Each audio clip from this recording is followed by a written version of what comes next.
হক মৌলা। আসসালামু আলাইকুম মা। ওয়ালাইকুম আসসালাম বাবা। মারে, আমি খুব ক্ষুধার্ত, আমাকে খাওয়ার জন্য কিছু দিতে পারবি? জি বাবা, আপনি একটু এখানে দাঁড়ান, আমি এক্ষুনি আপনার জন্য খাবার নিয়ে আসতেছি।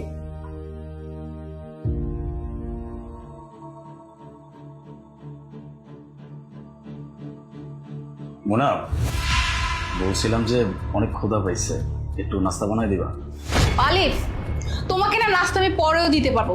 তুমি কি দেখতে পাচ্ছ না দরবারের বাবা দাঁড়িয়ে আছে? আগে তাকে খাবার দিব, তারপর তোমাকে নাস্তা দিব। শোনো না, অন্তত এক গ্লাস দুধ গরম করে দাও। তুমি তো জানো আমি ক্ষুধা সহ্য করতে পারি। তোমার কি হাত পাও নাই? হ্যাঁ, সামান্য এক গ্লাস দুধ এটাও আমাকে দিতে হবে? রান্নাঘরে তো রাখা আছে, যাও গরম করে খেয়ে নাও।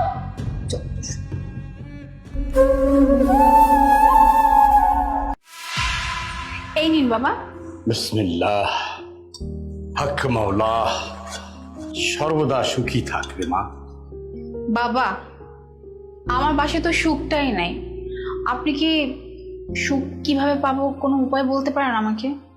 হক মৌলা, তুই যদি তোর ঘরে সুখ শান্তি চাস, তাহলে প্রথমেই তোর ব্যবহার পাল্টাতে হবে রে মা। কারণ যে ঘরে পুরুষের চেয়ে নারীর আওয়াজ বেশি হয়, সে ঘরে সুখ শান্তি আসতে পারে না রে মা। ওই ঘরে কখনোই উপরওয়ালার রহমত আসতে পারে না রে মা। তোর খুশি তোর হাতে। এখন তুই বল, আমি একজন অপরিচিত মানুষ, আমার সাথে তুই কত সুন্দর করে ব্যবহার করছিস, আর এখানে তোর স্বামী, যার সাথে তোর বিয়ে হয়েছে, যার সাথে তোর সারাটা জীবন কাটাতে হবে, তার সাথে তুই চেঁচিয়ে কথা বলছিস, তার সাথে তুই খারাপ ব্যবহার করিস। তুই তাকে এমন বোঝাতে চাস যে তোর হুকুমে এই ঘরটা চলে। এখন তুই বল মা, তুই যদি এমন ব্যবহার করিস, তাহলে তোর স্বামী কিভাবে খুশি হবে? আর তোর স্বামী যদি খুশি না হয়, তাহলে তুই কিভাবে খুশি থাকবি? আর তোরা দুজনে যদি খুশি থাকতে না পারিস, তাহলে এই ঘরে সুখ শান্তি কোথা থেকে আসবে বল? তাই বলছি, তুই তোর স্বামীর সাথে একটু চিন্তা করে কথা বল রে মা। কিন্তু বাবা, ও তো আমার স্বামী, তাই না? ওর সাথে কি এখন আমার চিন্তা ভাবনা করে কথা বলতে হবে?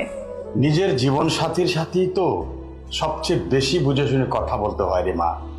তুই যার সাথে সারাটা জীবন কাটাচ্ছিস, তার সাথে যদি তুই কটু কথা বলিস, তাহলে সংসারে ফাটল ধরবেই। শান্তি কোত্থেকে আসবে বল?